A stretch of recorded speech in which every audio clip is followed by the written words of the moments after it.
just back from Kent, where I just went down for the Southeast Regionals. Anyway, welcome back. It's 2020.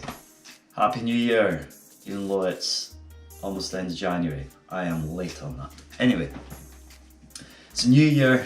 It's all good. We've got a fresh start. I'm actually going to try and do this once a week. Try and improve on the old vocality. Like, I think that's how I started this channel. And that was the reason. Anyway, 2020 is upon us. It's a fresh year, a fresh start, a new decade.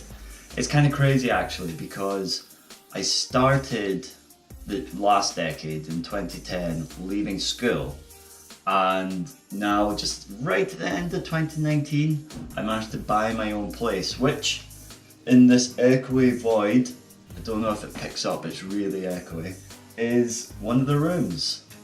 It's still a mess, but we're getting there. We're getting there, slowly but surely putting it together. So this is really an update on what I'm going to approach in 2020. For me, for 2020, it's going to be a selfish year. That sounds really bad, I know, but hear me out, hear me out. So it's the end of the decade. In the last decade, I started off, I left school, did university, did that for 6 years, and then after that went out into the whole job side world. Now in there, like everyone, you get in, you hate it. And it's not what you expected, you're not where you thought you'd be, and working sucks like all the jokes on every family show you watched when you were a kid. And you've got to go in a weird alternating path to try and find something that you vaguely think you want, but you don't actually know how to quantify.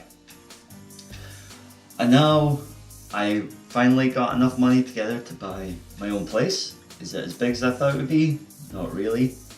Is it more expensive than I thought it would be? Absolutely. Do I have a clue what's really going on? Not really, but now we're in.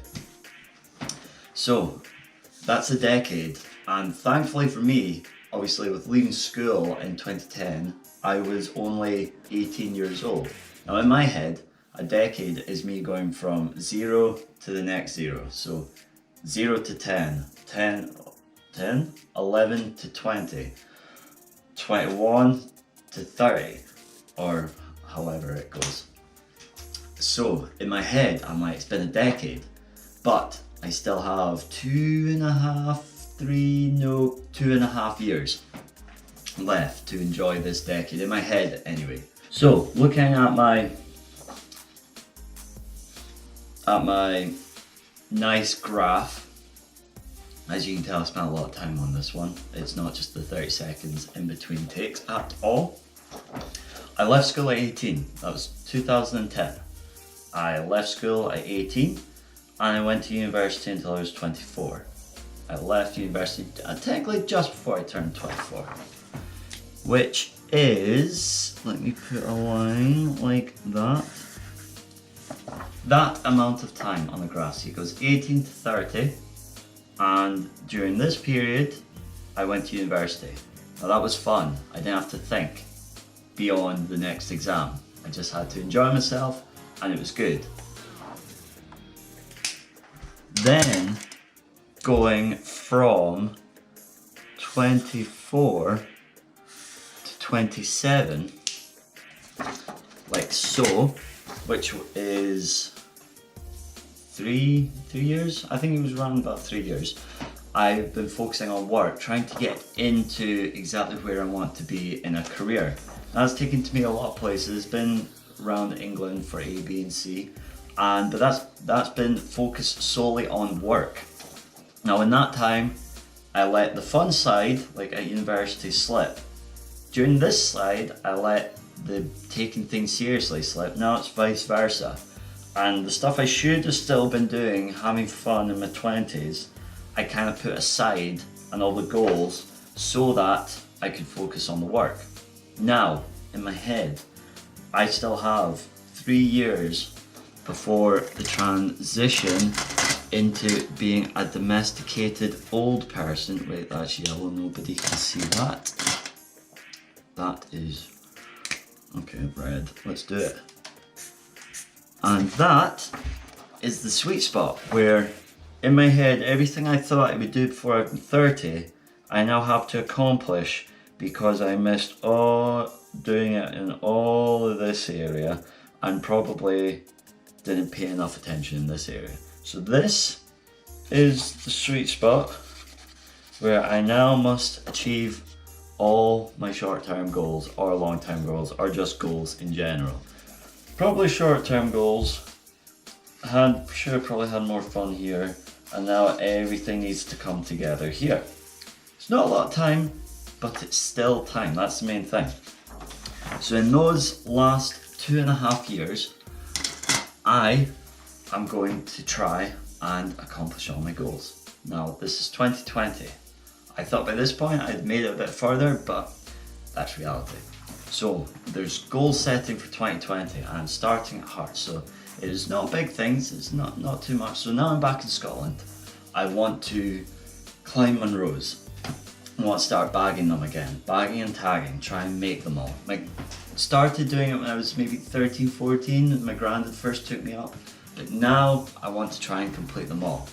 And the target is to do one a month, every month till next Christmas. And that gets me 12 done. Is it a lot in the grand schemes? Not really. Is it more than I normally do in a year? Absolutely. And it does require a lot of planning. And number 2, I want to do a marathon.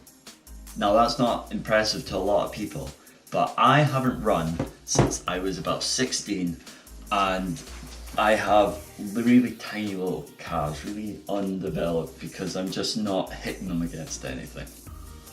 So for me, even running around the street really hurts. So the idea is to build it up and then do the Edinburgh Marathon in May.